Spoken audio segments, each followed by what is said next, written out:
Can somebody give me a quick thumbs up that you can hear me?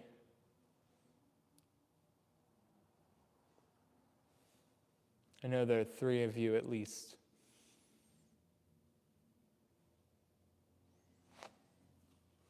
Yes, no?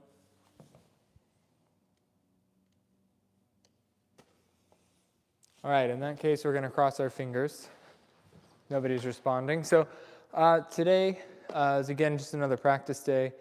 And I've had quite a few students recently kind of asking about footwork, asking about how to develop quicker, tighter footwork, drills that they can do on their own, how do they figure out how to apply it to West Coast swing. So we're going to go over a few concepts first that help us keep our footwork fast and tight, and then we'll go over a drill or two that we can do. We're probably going to keep this to 10 or 15 minutes. If you have any questions, we're going to go ahead and post those throughout the live stream, and I will try to get to them by the end. Cool? So the main thing that I want to point out to people is that a lot of the faster footwork we do is taken from other dance styles like shag. And a key component of that that's a little bit different from the way we approach West Coast swing. West Coast swing, we tend to have a little bit of turnout. If you don't know what turnout is, it's just how we're opening up our hips, or you can also turn out from the knee. It depends on your approach to the dance. But it's where we're going to have our feet pointing away from center or in. So we have a little bit of out. We're not going for that full ballet 180 degrees, but we are trying to get a little bit here. It's going to help with balance and stability. It helps with shaping things, except when you're intentionally trying to change the shape that you're creating with your legs and your feet. Now, that being said, in order to keep our footwork tight, we actually have to go away from that and go into a more parallel foot stance. So if you think about it, one of the things that I need to be able to do to move my feet quickly is to not have to move my weight quickly. So if I am trying to travel a lot, it's going to be a lot harder to do quick, intricate things with my feet because I'm too busy keeping up with how much I'm trying to move my body. So this concept applies to lead follow as well. So a lot of times when we talk about acceleration, for example, we say you get speed or you get distance. You don't get both. In the sense that if I want a really fast turn, I can't make that turn travel. It's hard to get my partner to travel and turn very, very quickly. So if I want a very quick accelerated turn, that's going to happen in place or close to in place. In the same sense, with my feet, the faster and more intricate footwork that I want to do, the more it needs to stay right underneath me. Just going to check here really quick, make sure everyone can hear me. Good. Okay. So when we have turnout, the problem becomes when I start to cross or hook my feet start to collide with each other. Okay. Sure, if I place my foot down, though, now my weight has to move in order to actually get on this foot and free up this foot. If we change that, now if my feet are parallel, I'm able to put my foot very, very close to the other, and my weight doesn't have to shift much at all. So you can see the difference in just how my upper body moves as I shift foot to foot here, versus if I have feet here, how much my body has to shift to go foot to foot. So we're going to practice just feeling what it's like to have parallel feet. And maybe, if you're lucky, this is the space you came from and you had to train turnout. I'm kind of the opposite. I have a natural turnout, and I actually have to really fight to get my feet parallel. Kills me when I'm doing solo dance, and I need to have parallel feet, like jazz and contemporary and things like that. But we're going to practice just moving around here. So your first little drill is just going to be crossing and hooking. You're going to keep a slight soft bend to your knees, because if we keep our legs straight, it gets really hard to keep this happening. You're not giving yourself a lot of room, because we generally need to bend our knee to move the foot. And if we have one bent knee and then one straight, it's really hard to get that foot in there. So 2 soft knees, you're going to pick up one foot. You're going to place it over next to the other one. Bye. I will pick up this foot, place it to the next one. Trying to keep my legs and my feet as tight as possible, and also trying to avoid letting myself fall to the outside edge of the foot if possible. But that's just personal preference. Hook, nice and tight, cross, hook, cross, hook, cross. Hook. You'll even see in my feet there's this natural inclination as I step across for that foot to turn out, and that's fine for that step, but as soon as I go to the next one, it's going to mess me up. So now you want to train into your body the ability to shift between being turned out and being parallel. So a fun little drill you can do here is you're going to point your foot out. So now we have turn out, right? If I brought my feet together, see a very clear turn out. Turn out, and as I bring my foot in, I want to shift to parallel. Then I will turn out, shift to parallel. Turn out, shift to parallel, out, parallel, out, parallel, out, parallel. The next step to that is instead of bringing your feet next to each other, you're going to cross them or you're going to hook them. So I will turn out. Then as I go to parallel, I'm going to cross. Remember keeping soft knees here to give yourself the space to do this. Turn out.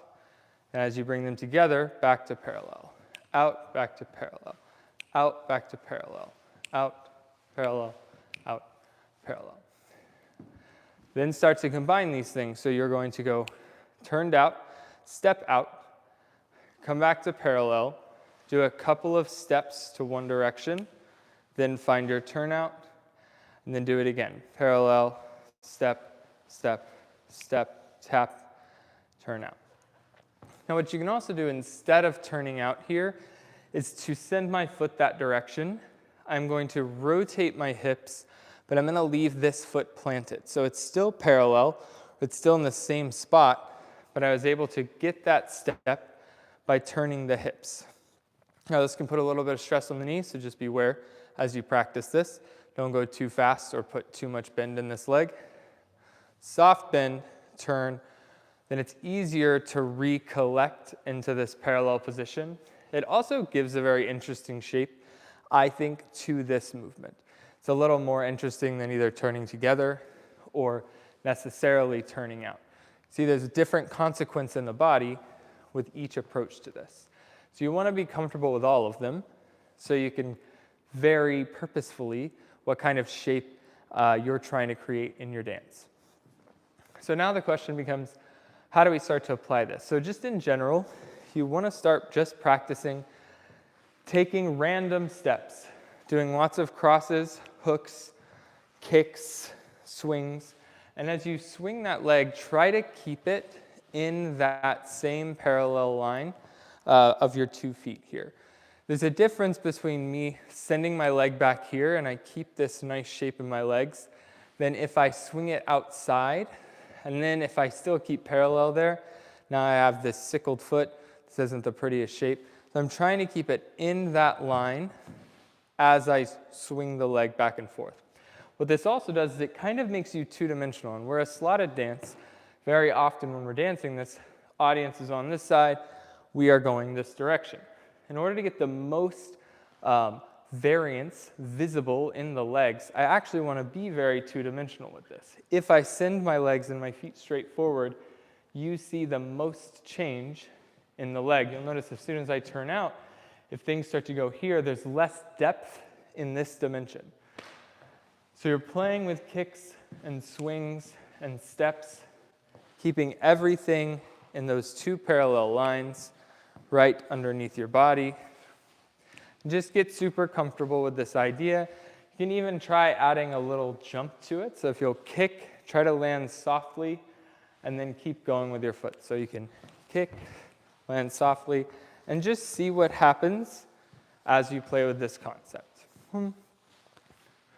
Keep it really nice and soft and controlled. No hard landings, no stomping, unless you're trying to get the effect of a stomp, like going old school jazz, or like Lindy influence, stuff like that. Now, when we want to apply this to West Coast swing directly, we are going to find some things we can use. You're going to get a speaker and 2 shoes. I'm going to give this in the example of a sugar push. However, you can use this in any of your basics as you develop this skill. I'm going to do this. I'm going to set a starting point. Let's say the speaker will be my starting point right here. And I'm going to do my most normal sugar push that I can do. So I'm going to go 2 counts at a time. If I go 1, 2. All right, so my 2 is about here. I'm going to place some kind of marker there. And then I'm going to do my 3 and 4. 3 and 4. Cool. And then 5 and 6 is generally going to be in place. So I can see, here's where I start. Here's my 2. Here's my 4 and my 6. I want to start adding footwork patterns, but I need to make sure my body ends up in the same place that it would in a regular sugar push as I do this footwork. So if I did an all walking sugar push, I need to make sure 1, 2, beautiful, that's exactly where it needs to be. 3, but now 4 is going to have to be slightly bigger. 4 and up. And then my walk, walk, 5, 6. Great. If I did all triples for a sugar push, start with a triple, it needs to be triple step, and stay in place, triple step, doing it again, triple step, triple step, triple step. Now you start to add different patterns to that, and you'll be able to get comfortable with anywhere in your dance being able to add different footwork, but still be able to lead and follow what you're doing. It's the same idea as a follow, right? So if I'm doing my sugar push, here's my starting point, and a 1, 2. There's my 2, 3, and 4, and we go. Now as a follow, I may end up getting back here for 5 and 6. It makes it a lot easier to repeat the cycle. So again, I can do a walking sugar push. 1, 2, 3, 4, 5, 6. 1, 2, 3, 4, 5, 6. All triples, I can go triple step, triple step, triple step. Again, triple step, triple step, triple step. Do this with all of your basic patterns just to start to get comfortable. And you want to add as many rhythms to this as you can. An important rhythm that I think everyone should get the hang of and get comfortable with is the and step before the next downbeat. So if I were to do just in place, I'm going to go walk, walk. I want to get comfortable with the and 3, 4, and 5, 6. So I would go 1, 2, 3, 4, 5, 6. If I did it in a basic, like an underarm, 1, 2, 3, 4, 5, 6. 1, 2, 3, 4, 5, 6. Once you get comfortable with that and step or the step, you can then add more rhythms, especially when you get into faster blues, you get into pop music, something with a very driving rhythm, and you want to have some consistent footwork happening throughout to reflect that rhythm. That and step becomes really important. So if I went 1, 2, I'm going to do the and step, but then I'm going to add the triple back in. And 3 and 4, then I'm going to do my and step and do the last triple. And 5 and 6, so 1, 2, and 3, and 4, and 5, and 6, 1. Right? So get comfortable with that, same as a follow. 1, 2, and 3, and 4, and 5, 5, and 6. That's the next part. Sorry. 1, 2, and 3, and 4, 5, and 6, 1. Now you can trade that first part of the triple for an action. So something like a hitch ball change. So if you know kick, ball, change, we're going to do that after the and step. So it's almost like you took the first step of the triple and you shifted it back to the and or the on the beat before it. So what that looks like would be 1, 2, 3, and 4. Then I can do 5 and 6. So 1, 2, 3 and 4, 5 and 6. You can repeat it, and that changes it a little bit. So I can go 1, 2, 3 and 4. Then I do it again, and 5 and 6. 1, 2 and 3 and 4 and 5 and 6. 1. Repeat that over and over again.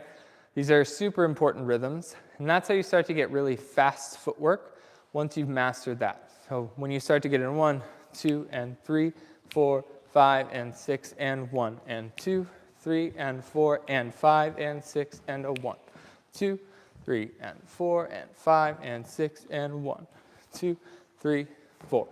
So you start to skip steps, you get used to those rhythms and still moving through the space that you're supposed to, and you're able to add more of that footwork. Tie that in with keeping things tight, adding that parallel footwork whenever you're starting to get into that really tight, intricate movement underneath your body, but making sure you get back to a turnout when you get to your regular movement or something a little bit wider. We don't want that foot sickling in. Cool. That's all I have for today, but I'll check to see if there are any questions or anything. I hope you enjoyed all this. I can just answer some of these questions. So, thanks, Kitty Hopkins. My background in dance was I formally trained. I started in the country bars in Texas. I think my only formal training would be in West Coast swing, and then I've gotten some more formal training in some solo styles, like jazz, theater jazz, and a little bit of contemporary. But that happened post West Coast swing.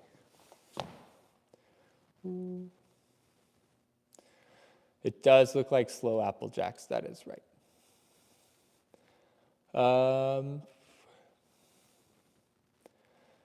Much for privates, and when you be down to come to Tucson.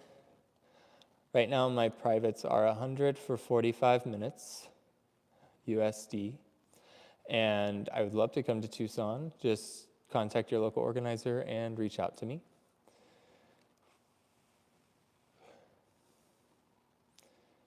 Man,